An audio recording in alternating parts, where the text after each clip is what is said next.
Hello, I'm MrShine, back once more for the conclusion of my Hunter Arena run. In my last video I went beast mode with almost half of the deck beasts, including 4 animal companions. Due to the curve, surprise damage, and the fact I'm a hunter, I ended up pushing this deck rather aggressively for damage, and it ended up working pretty well. At the end of the day I was able to take this deck all the way to 10 wins, many of those being complete blowouts in the early game if I got a good curve or had the coin to play animal companions on turn 2 and 3. In this video, I'll discuss contentious draft picks, we'll give a quick recap of some of the games I played, and then we'll go play by play over some of the games I played that were deep in the arena. But first, onto the draft, the place where everyone has an opinion. At pick 12, I had the choice between Hunter's Mark and Frostwolf Warlord. I'm actually somewhat surprised that people were up in arms about this because I think it was a pretty straightforward pick. Let's look at the cards more closely. Hunter's Mark is a tempo card that sacrifices a card in order to kill something else, presumably a large, taunty something else, with another bit of cheap damage. In a deck that is very aggressive or one that has a plethora of cheap damage available like Unleash the Hounds, Haunted Creeper, or Knife Juggler, this is very good because you don't need to use up an entire card to punch through the minion that you've just marked. In Constructed, Hunter's Mark is often a staple card because the decks typically run by Hunter use cards that work well with the mark, and their goal is to kill their opponents quickly so it fits into the deck's theme. At the time of the pick though, I had no such cards that could use a token to punch through a Hunter's Marked target, and I was almost halfway through the draft. The deck didn't look to be super aggressive at the time, so I tend to prioritize value more than tempo in those cases, and with that in mind, Frostwolf Warlord is the clear choice. If I'm playing by making smart trades and controlling the board, on turn 5 I should have at least 1 or 2 things around to buff the Warlord. It's going to be a 5/5 or better the majority of the time I play it on curve, and if for some reason I can't, then I just wait until later and play it in a combination with a minion or 2, which still nets good value for the mana cost. It is quite simply a more reliable standalone card than Hunter's Mark, and a pick that I stand by. If the pick came up later after I had a few Haunted Creepers, and supposing I drafted an Unleash the Hounds or 2, then I would have more strongly considered Hunter's Mark. Another card that got some flack from a few people was Freezing Trap, specifically why I didn't value it higher. I ended up taking a Bloodfen Raptor over it on pick 12, and I passed it up for Kill Command earlier in the run. This one could bear a bit of discussion, so here are my grievances with Freezing Trap. Number 1. It's not reliable. This is because you're at the mercy of your opponent to run the minion of your choosing into the trap. Charge minions and token minions are much more likely to appear in a variety of arena decks than they are in constructed decks, and even in the situations where the opponent has one big minion on board and you lay the trap, who's to say they're going to run the minion into the trap? A smart player will likely recognize the trap is probably freezing, and they'll play around it for a turn by putting cheap minions on the board to eat the trap the following turn. It's only when you have board and they have a single strong minion where Freezing Trap truly shines, because you can dictate follow-up trades while continuing to put pressure on the enemy. But Freezing Trap isn't a card that will pull you back from a losing position, it's more of a win more pressure card when you're already comfortable. Number 2. It doesn't kill things. In Constructed, many Hunters decks put a ton of pressure on the opponent, and because of this the enemy won't often be able to take a tempo hit to replay the frozen minion. This sort of tight-knit deck theme is not easily recreated in the arena, so it's much more likely we'll be going deeper into the game, and in those cases frozen minions have a better chance of being brought back. When this happens, we've lost out on card advantage because we use the trap to delay a card but not completely remove it. Number 3. It's not flexible. Frostbolt and Eviscerate are premium comparable removal cards because they give you the flexibility to remove a minion or push for damage. Freezing Trap isn't minion exclusive, so if you need a saving top deck to push through final damage in a game that's otherwise lost, the trap really usually won't cut it. A minor point, but one I think is worth taking into consideration if you're going to compare Freezing Trap to other removal cards. For all these reasons I don't value Freezing Trap highly in my arena decks, unless my deck is already quite aggressive and I think it will help me push through damage before burnout in the late game. Now let's go into some of the games themselves and walk through the gameplay. In Game 1 I faced a warrior, a daunting task when you consider their hero power counters ours. I also ran into an early game Fiery War Axe, which promptly feasted on some zombie chow. On turn 3 though, I rolled a Huffer and immediately went face since popping the Haunted Creeper would have been a huge misplay. The warrior's follow-up was a pass, the deciding moment of the game, since I was able to have a huge turn 3 animal companion, turn 4 Houndmaster, while he did nothing but armor up on turn 3. Looking back at this game, a lesson can be learned. because the warrior used his coin on turn 1 but had no long-term follow-up. The best times to use coin are to flesh out your curve, and any bumps in the early game can be disastrous if your opponent is able to respond with strength, like I did. In game 2, I was able to beat up on a mage with heaps of pressure. Double zombie chows made their appearance in the early game, eating a mad scientist, the mage's turn 3 due to a ping, and then the pulled vaporize later. I spent 2 mana on the chows and ate up twice that in tempo from the mage, a huge swing in the early game. This set up an angry huffer that got Houndmastered on turn 4, and after that the mage was trying to play catch up while eating my hero power every turn. It was simply too much damage to deal with in the early game, and I cruised to victory. I do want to note a specific turn, turn 7. There was a way for me to get lethal this turn by using Wolf Rider, Timberwolf, Coin to check for counterspell, and then Kill Command. But because I didn't know what the secret was, I took a slightly safer route in the event it was Ice Barrier, Ice Block, or Vaporize, which could have delayed my push for lethal. I'm comfortable being more conservative here because my position was so good, and I had so many ways to deal damage from my hand, not to mention my hero ability. I played Wolf Rider to check Mirror Entity, then Coin to test for counterspell before choosing to clear for safety and hit face. In game 3, I faced a priest who played full value at the cost of tempo, and then it ended up being punished severely for it. On turn 2, the cleric's 1/3 body represented very little threat, and then again on turn 3, Acolyte of Pain was easy to ignore, especially after I rolled Misha. Turn 4 was even greedier, with a shadow form into Coin for hero power use. Problem was, he just forfeited his ability to heal and was facing a board full of minions. It was a cakewalk from that point to continue to burn the priest down, and he ended up conceding by turn 6. A takeaway from this game: cards that generate card advantage are great, but they often come at the cost of tempo, so if you notice yourself slipping behind on the board, continuing down that greedy route can be very disastrous. Game 4 represented my fastest win of the run and showcased the dream scenario for my deck. I'll let the video speak for itself, and my apologies to Bourgeois BJ for the beatdown.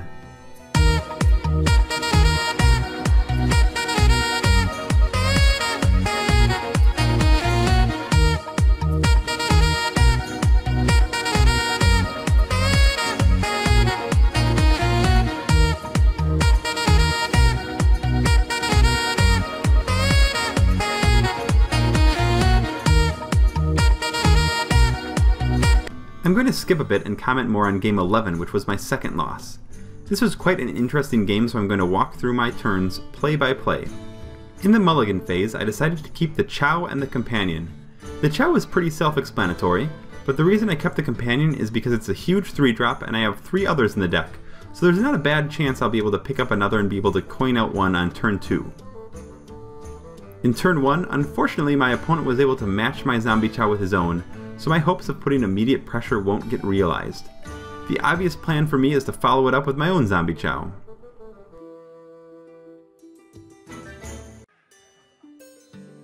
My turn 2. My Zombie Chow may have prevented the Paladin from playing a 2-drop, possibly an Argent Protector. Therefore I decided to clear the board with a coined Eaglehorn Bow. I didn't want to coin out the Animal Companion because rolling a Huffer would just trade it away with the Zombie Chow, and I didn't want to risk it. Another viable option could have been to coin out the Blade Master, but because I feared an Argent Protector, I felt like the board clear was the better option, and it gave me early board control. On turn 3, the Harvest Golem was a good answer, and with the Paladin's turn 4 coming up, I wanted to avoid any sort of Blessing of Kings shenanigans, so I ended up trading the last of the Chow into the Golem. Animal Companion also wasn't great here because anything it summoned would be killed by True Silver. I figured it would be better to wait a bit on that and let the Blade Master serve a similar function in case it gets eaten.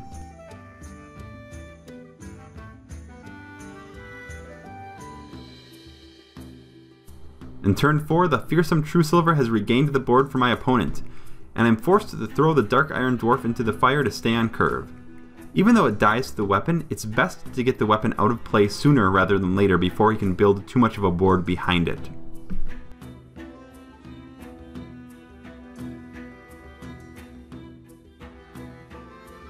On turn 5, my opponent gave me a tasty loot hoarder for my Kodo to gobble up, and while the Paladin has initiative, this play helps get me a foothold on the board. Hopefully I can dodge a strong turn 6 for my opponent. Well, Ogre is about as strong a turn 6 play as you can have, and I'm in a difficult position. My options are to use the Warlord to make a 5-5, use Houndmaster and Hero ability to buff the Kodo to a 5-7 and put a 4-3 on the board, or to use Animal Companion and possibly Kill Command. The Warlord and the Houndmaster both weren't good here because they both died to the Ogre, but if I roll a Huffer here I can follow up with a Kill Command and clear the Ogre, leaving my Kodo alive with a 3-2 body. This was the best play, but it unfortunately flopped when I summoned Leok.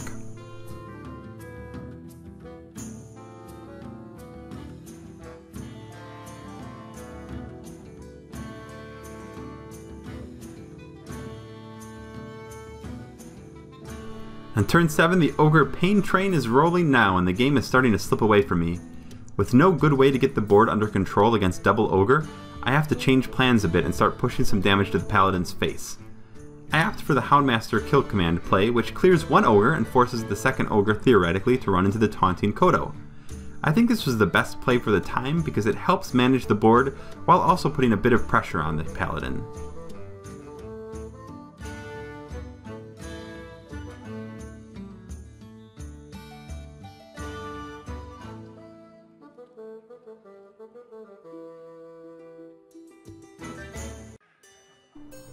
In turn 8, the Blessing of Might clears my board, and a Spectral Knight on top makes things go from bad to worse.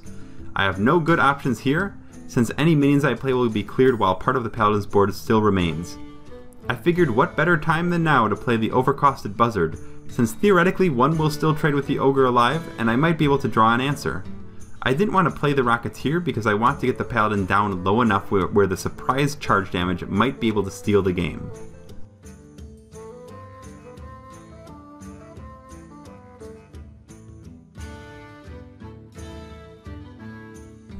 On turn 9, Azure Drake into Aldor Peacekeeper denies me the Ogre for one more turn, and the snowball is all but complete.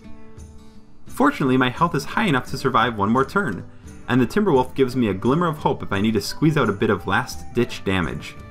I don't play it this turn though because I don't want it to get removed before I can utilize the buff.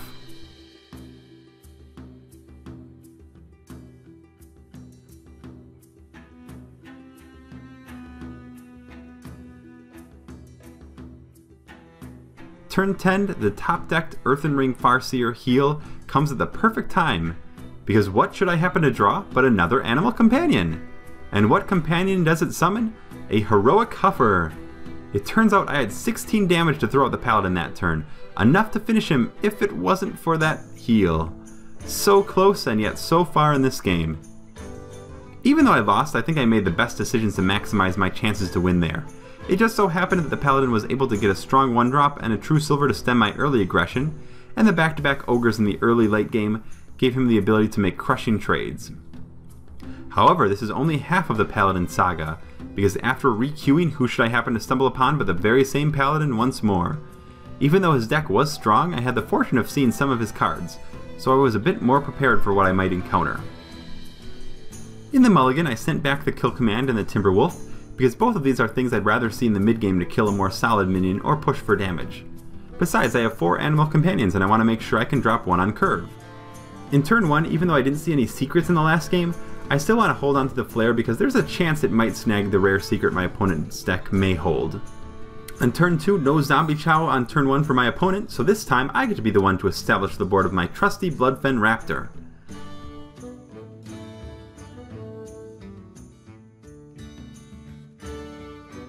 On turn 3, after the Elven Archer ping, I decide to go for face with my Raptor instead of trade. The reasoning is the Paladin will still want to trade the Archer into the Raptor anyways, and there were no common turn 3 mana or coined 4 mana plays I could foresee that would be made worse with me going face. Given the fact my deck is very aggressive, it made sense to put face damage on the Paladin whenever I got the chance. In turn 4, I dodge a True Silver, but the Paladin does follow up with a Silvermoon Guardian, which is able to trade with my Blade Master. Because of this, there is no reason again for me to trade, and I continue to go face once more while dropping a Twilight Yeti on curve.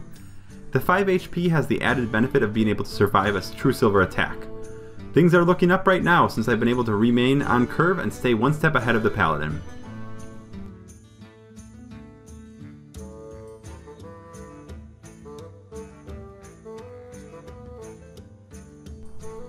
In turn 5, the Blessing of Might is able to trade up with the Drake, but his play goes off curve a bit, and I'm fortunate to draw a bow here to clear the 6-3 before it can do too much damage. Another alternative play would have been for me to trade the Blademaster into the 6-3 and clear board with a Rhino, but I wanted to push more damage through on this turn and keep some of the pressure up. In retrospect though, the Rhino may have been slightly better, not to mention the fact that I had a Kodo in hand, and a chance at drawing more beasts if the Rhino would survive. The charge could be very strong the next turn.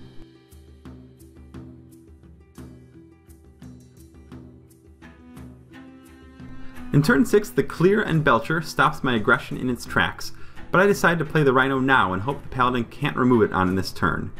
I also could have played the Dark Iron Dwarf and the Haunted Creeper, but neither would have been able to clear the main body of the Belcher immediately, and I wanted to play it a bit greedy and see if I could get a double beast charge turn if the Rhino survived.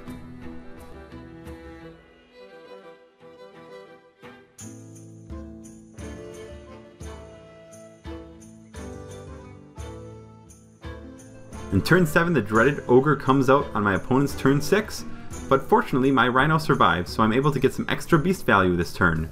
Because there were no good ways for me to clear the Ogre, I simply ignore it and flood the board. The added benefit of this turn is the Rhino is still a high priority in case I have other charging beasts, so the Paladin might be forced to trade for it instead of the Kodo.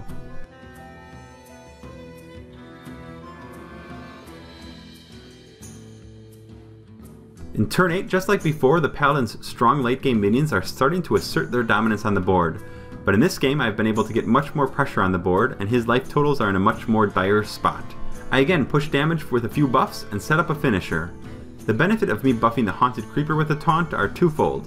One, it helps protect the Rhino in case the Paladin doesn't value its destruction, and two, I will likely be able to buff one of the Death Rattled Spiders with my Dark Iron Dwarf the following turn for a bit of extra damage.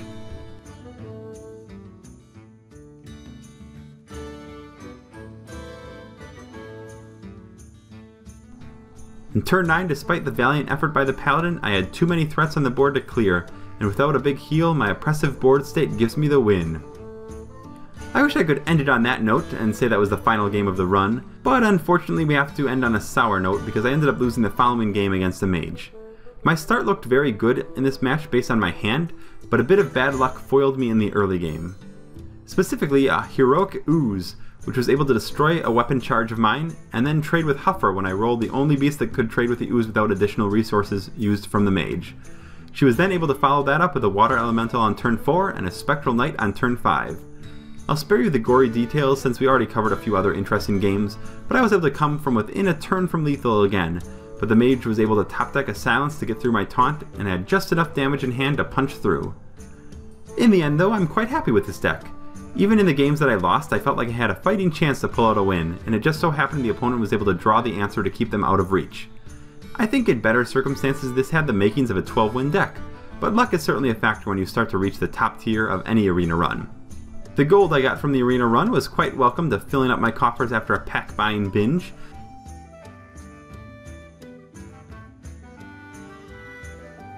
And a double rare pack with a golden card was also quite welcome.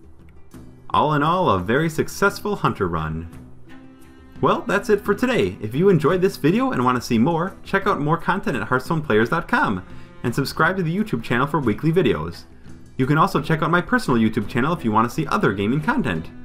As always, I've been MrShine, and I'll see you next time!